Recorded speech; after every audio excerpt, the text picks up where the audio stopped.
this something random I was doing, right? So yesterday, what was yesterday's date? I'm sorry. Yesterday was the 21st. The 21st. Okay, yeah, 21st. I'm sorry, a little off.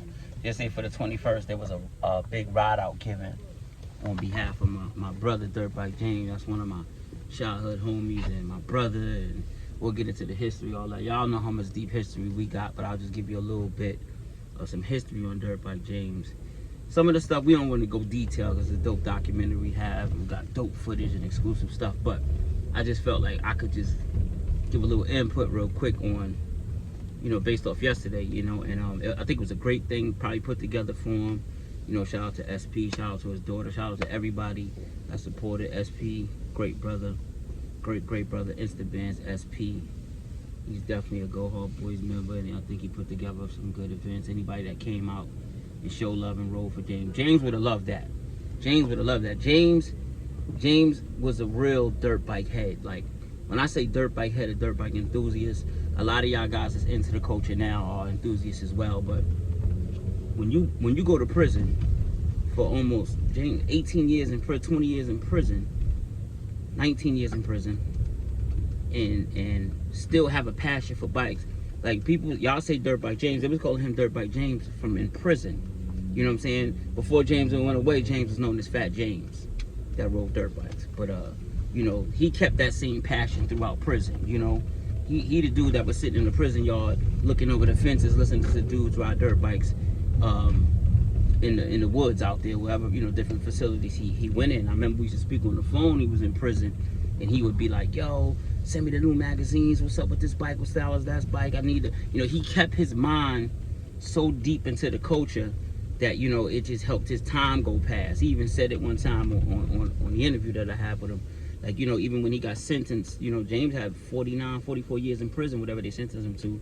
It was 40 and change. I don't want to be specific, but I think it was 40 years and change, and he wound up getting he wound up doing like 20 years, 19 years out of that. 19 years out of that. But the moral of the story of that, even if I'm off a little bit, don't worry about it, is that when he got sentenced, he didn't even realize how much time they was giving him, because he said he was thinking about dirt bikes in the courtroom. So you got 40-something years in prison, and you can't even register that because your mind was so far into the dirt bike riding. So when I say passionate, that's passion.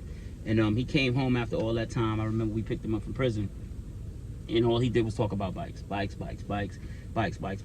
put him on the first dirt bike his first day out of prison, and James could still do a wheelie. He did like a block wheelie and tapped the back brake and went crazy over it. Like, yo, I told you I still got it. And But this small piece I just wanted to throw up, just because he didn't have an opportunity to come on Let's Take a Ride. And me and Wayne would have loved to have him up there. I'd have liked to see them two go at it, because he swore Wayne was doing cheat codes on his bike while everybody could tune and do all this. I was like, Wayne, you cheating, you got the cheat codes. But he was a passionate dude about the bikes, man. Like, he loved bikes. When I say love, like, his daily routine is like, yo, what you doing? Want to go to the motorcycle shop? To do what, James? To do absolutely what? Yo, probably go pick up some gloves, or, I'm gonna get a shirt. Like, that was his passion. Every day something pertaining to the bikes. He would go get his bikes and drop them off at the custom shops, get them powder coated. Yo, you want your bike done? What you want your done to you? I don't want nothing done to my bike, James. I don't want, yo, you should get these carburetors. He was buying stuff for his bikes that he didn't even know what it was used for, because that's just who he was. Like, he lived, he died dirt bikes, and he loved the culture. He was fascinated by some of y'all young brothers that really get busy on the bikes, man. He thought everybody was the best. One time he thought this one was the best, this one was the best. Oh, nobody could be better than him, because he, it was all amazing to him. It was all amazing to him. But the passion was there, and I just think that with everybody seen, when they seen him or seen on social media, they bought into that, because that's who he was. Like, that's who he really was. If you love bikes, he loved you. But if you had a hoopty, he wasn't talking to you. By far, he had no rap for you. He got a hoopty bike, he ain't play that. He'll probably buy you something or get something to get your bike fixed. But I just wanted to just do a small little drop for him, man. Because they had a nice ride event for him yesterday. I know his daughter missed him more than anybody, and his grandma. He loved his grandma to death, and his family as well.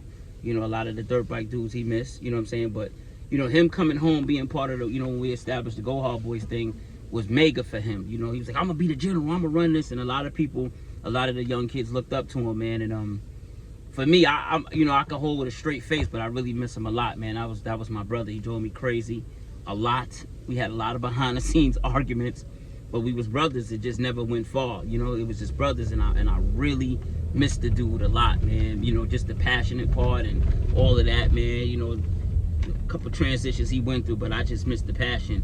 But when it come to dirt bike riding and historian, he was that dude, man. He was like the first dude I seen.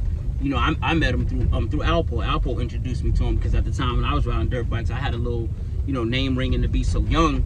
And they went and got James, and James came uptown wheeling a dirt bike on a cell phone.